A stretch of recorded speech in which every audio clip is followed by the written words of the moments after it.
well, technically all my family are here because like my parents, my mom and my dad and I are immigrants. Okay. And so we just wanted to support everyone that is like us and that supports us as well. And I also feel like if I come in March, I know that some people love us and that not just because the president hates us. Yeah. Yeah, you feel supported. Yeah, and, a lot of people here are on your side. Yeah. Yeah. I'm American born, so I'm a U.S. citizen, but my parents were immigrants here from the Vietnam War. So I do believe that the U.S. is a nation of immigrants. And I'm also doing it because of my personal beliefs. I think it's not right barring people off because we do live in a global community now, which means we do have to accept others from other cultures. I think if we do that, America would be a better place. And of course, I'm doing it for my students. They're like 99% Latino, and they're being very affected with all these immigration rates and stuff. And it's really affecting their learning because that's all they think about when in reality they should be learning, you know? My story is very similar to Diana. My parents are refugees from Vietnam. They were political refugees. So I was born here, and all my life I've heard stories about what they and immigrants have done here. I just think that what's going on right now in the country, it goes against everything that our country stands for. And I just think it's wrong to also separate families without taking into consideration of the circumstances. So that's why I'm here. I'm here to march on their behalf and those who can't be here today. So. I am here because injustice was happening. Trump, what he said, banning immigrants, banning 7 different countries, which I'm from Africa. And I came as a refugee. I'm an advocating for immigrants and refugees. I've been trying to show my support for this movement for quite a while, since the Black Lives Matter movement, and I really like the fact that there's a lot of people here today. It really helps everyone else want to show their movement or show their support for the movement, and it's kind of an uplifting environment for everyone, especially considering the circumstances that everyone's dealing with. Yeah. ¿Por qué estás aquí hoy? Porque nosotros somos latinos y tenemos que apoyarnos todos. Because we're Latinos and then we need to basically back each other up, everybody who's out here. Y porque no estamos de acuerdo con el gobierno de And we're not okay with Trump's party and what they're doing. Well, I'm here because, first of all, I'm an immigrant. Most of my family came from Central America. And we're here. I'm here because I'm just sick and tired of hearing Trump and his cronies just insult immigrants and blame us for everything that's wrong with this country. When we contribute in taxes, billions of dollars in taxes, and culture and food and diversity. So and the other reason why I'm here is because I'm not willing to stay quiet. I'm going to resist, and I'm going to fight back. The communist government was basically going after people who did not support their ideal and their political beliefs and whatnot. So that's why my parents came here. They got sponsored here separately, and actually, if it went for President Ford, I think it was the executive order that allowed, refugees from Southeast Asia. You would not see a lot of Vietnamese, especially Vietnamese refugees that made their way here after the war. Once my parents came here, they did everything they could to be a contributing member of the society. The Gaddafi regime, when he was alive, he was kind of persecuting everyone's families there. Wow. Anyone who tried to resist in any way or show their opposition or show their even slight distrust of the regime would get killed or tortured. So they were kind of just trying to flee an oppressive regime. Back in the 70s, my dad died in a car accident. And my mom was left a single mom, and then one of her neighbors told her that she was thinking about immigrating to the U.S. And she asked her if she wanted to come, and my mom said, "Well, I want to give my son a better life." So So she decided to come here with that lady. When my mom came here back in 1981, she didn't have any family here. I was born in Honduras, yeah. I'm from Okay. Central America, yeah. Cool. I came here in 1986. I was 10 years old when my mom brought me here. Okay, so you came just to join with your family. Yes, and you know what I tell people? Look, I don't know what suffering is because my mom brought me here on a plane with a green card. I didn't have to suffer at all. My mom did. Yeah. You know, she found a job at a place where she was mistreated.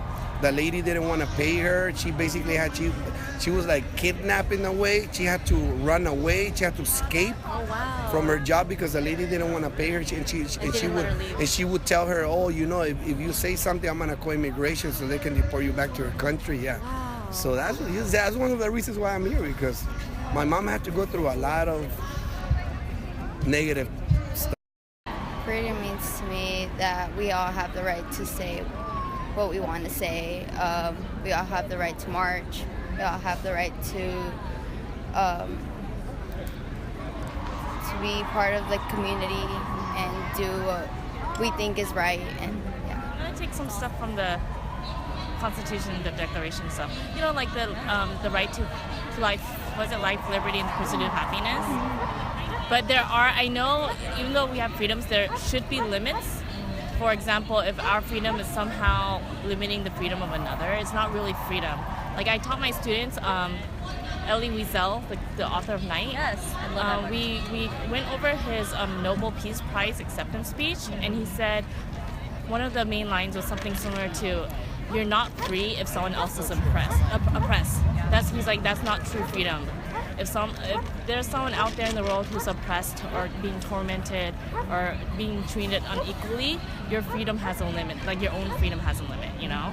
So as a result, I think freedom is good, but I think it's a thing that we have to constantly fight for. Just because we have it doesn't mean we can just kick back. Yeah. And I take Elie Wiesel's word for it. Like we have to constantly fight for it, and by doing that, I think we should. And we make the world a better place. Better place.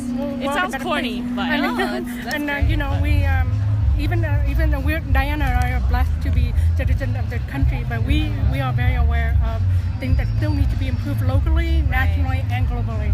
So by attending the march today, that is one of the things that we can do to raise awareness that there's a lot to be done. Freedom means living in America is freedom for me. I could express whatever I want. This is my home. This is my safe haven home. And I cannot believe it thinking like that, you know. And we are a product of this country built by the immigrant. But it's okay, it's not only white people only. This is a country for Asian, Latino, African, everybody. And Black American, they built this country too. They've been forgetting. Freedom is basically, to me, is being able to express yourself and do whatever you want and feel comfortable and safe and stuff like that. As long as you're not harming anyone, you should be able to do whatever you want or exist in any way you want to. Freedom to me means walking out of your home or your house and knowing that you're not gonna get pulled over by police, or you're not gonna get beat up by some ignorant person who just doesn't like you because of how you look or how you behave or how you carry yourself. I think that's freedom for me. And then being able to do this, freedom of speech. ¿Qué significa libertad? Libertad es poder reír, poder trabajar a Be able to gusto, work with joy.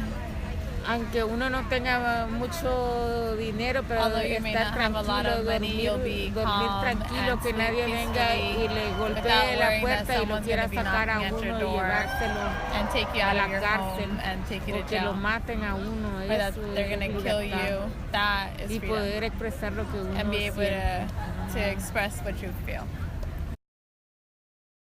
I think she went to one of the bars and she had an identification that was from Mexico, and they declined it because it wasn't from California, and they didn't let her get like anything at all. They didn't let her order. Yeah, they didn't let her order. So It's really hard. Yeah. So you're saying your mom kind of like has been having a hard time. Yeah. When my family first moved here, I was younger, and we did move into like, I guess, a dominantly like white neighborhood, and the kids in that neighborhood did end up calling me like racial slurs, like nips or something like that, or chinks. Yeah. But which is really weird because I didn't let it get to me, and in the end we became friends. And I think that's what that's a good example of like people being xenophobic. But once they get to know you, because my mom would, like during Christmas, she would cook them egg rolls all the time during the holidays, So I think once they realize,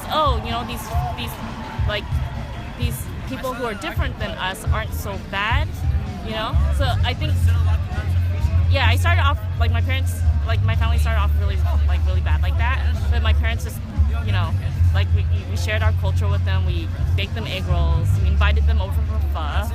And then that's when they slowly started breaking down the barriers, and then we became really great neighbors then. So. And, there are two instances. We live in a pretty diverse neighborhood, but our next door neighbor was a Caucasian family, and their children, they were just kind of troublemaker, and they would throw eggs over. We don't know if it's because we were Asian. We're pretty much in our street alone. We're probably one of the few Asian families there. I think maybe there was some misunderstanding of who we are. Yeah. But my parents always told my brother and I to treat them with kindness and respect, and never to retaliate. And I think that over time, their family got to know my family a bit better, and they could rely on us for help, and we could rely on them for help. So I think I just try to follow my parents' example, just lead by example. Every day, there is no word for it. It just only thing we have to do is organize, and our differences, we have to really, our difference is a richness. It's not makes us look bad or something. We have to understand that. We have to educate ourselves and embrace with our differences. Any people try to tell me like that, you are Hispanic people, I say no, don't forget, this money is my money, and you work with my money. You have a job for my money because I working hard. Because I working with my husband when I go to paint, and I try to change the check in the bank. Yeah. It's a lot of people, they say, oh, where do you take this money? Where do you work, or what are you doing? And I say, don't forget, this money is my money, and I working so hard. Right. You work to earn it. Yeah, sure. and I say, don't forget you have job, because I put my money in the bank. You don't need to say like that They to me. don't question you. Yeah. Because I working hard, I need to come with dress and perfume. No, because I got to change my check. So dirty, with my clothes dirty. What happened to you? If they are so mad, but I say, and I talk to higher, because everybody has to know what happened. Right. Yeah. Because I say this money is clean, because I working hard. Yeah, I working hard with my husband, and I pay too many people with this money.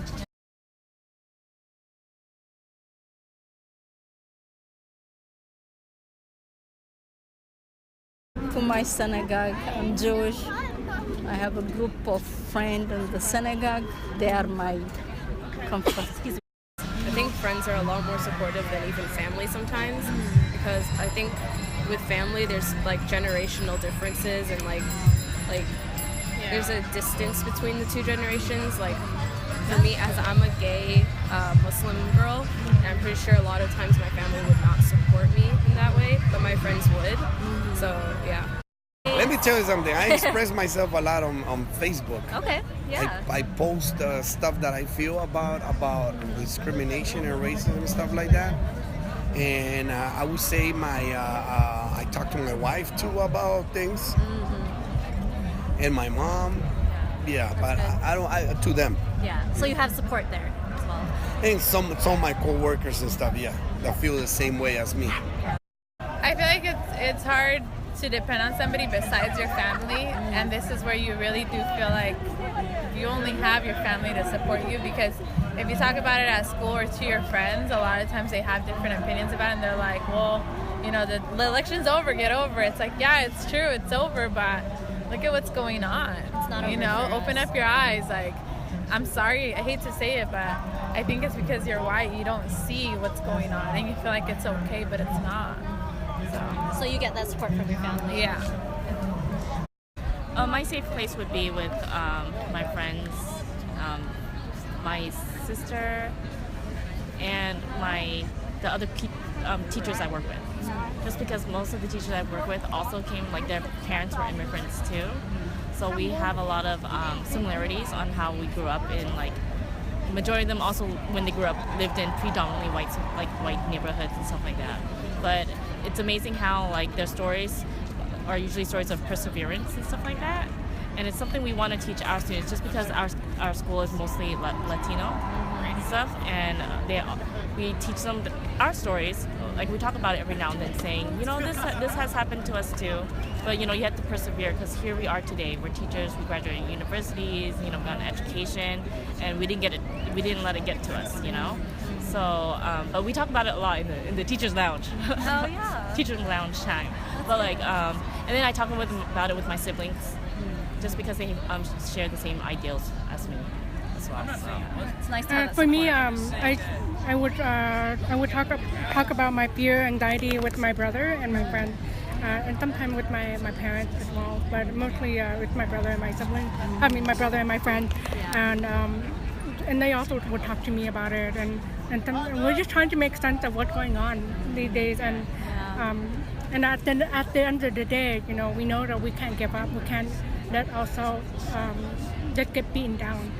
And we know that it's going to take some time. It's going to take a lot of understanding to help people from the other side and people on our side to understand each other.